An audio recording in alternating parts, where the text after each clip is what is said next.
अरे वो B wing के 7th फ्लोर वाली मिसेस अंजलि खन्ना है ना, उनकी बहू प्राची 2 महीने से मायके में है।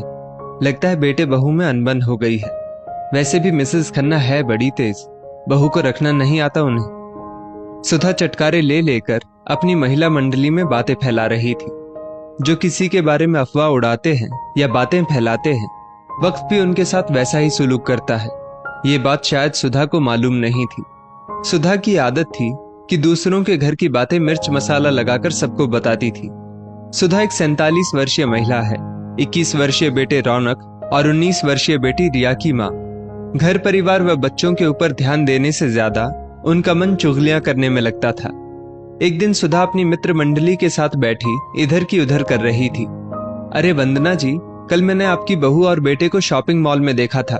बहू तो आपकी बहुत खर्चीली लगती है। एक साथ 4-5 सूट खरीद लिए उसने, वो भी ब्रांडेड, साथ में ब्रांडेड स्टाइलिश पर्स भी ले लिया। उसने इनमें से आपको भी कुछ दिया या सारे का सारा सामान खुद ही रख लिया? सुधा ने ऐसा बोलकर आग लगाने का काम कर दिया।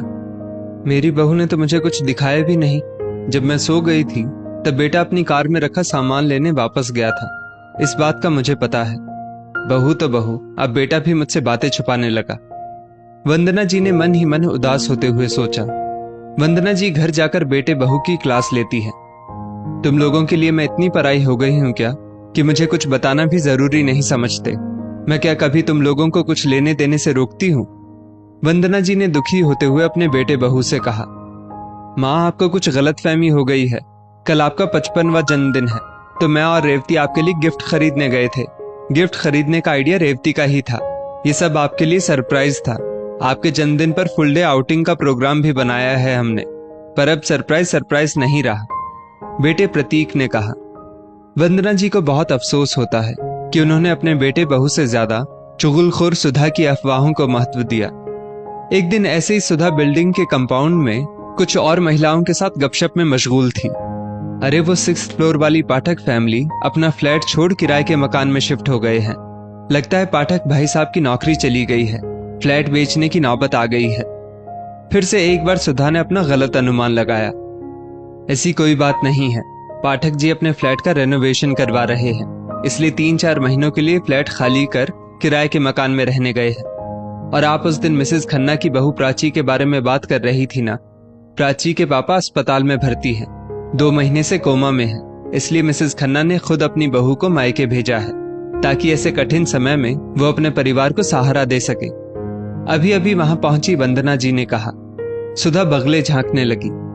आप दूसरों के जीवन में क्या चल रहा है ये बताने की इच्छुक रहती हैं, पर अपने बच्चों के जीवन में क्या चल रहा है ये आपने कभी जानने की कोशिश तक नहीं की।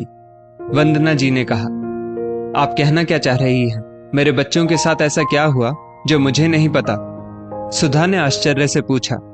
आपका बेटा इतनी छोटी सी उम्र में जुआ सट्टा खेलते पकड़ा गया।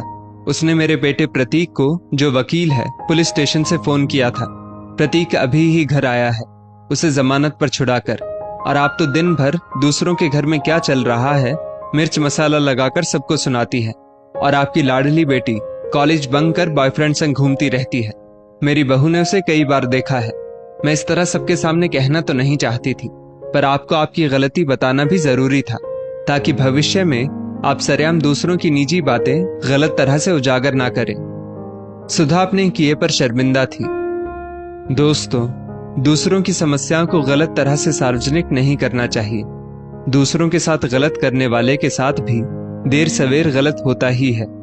समय बड़ा बलवान है। इस स्टोरी को लेकर आपकी क्या राय है नीचे कमेंट करके जरूर बताइएगा। और ऐसी ही और भी बेहतरीन वीडियोस के लिए हमारा पेज जरूर फॉलो करें। धन्यवाद।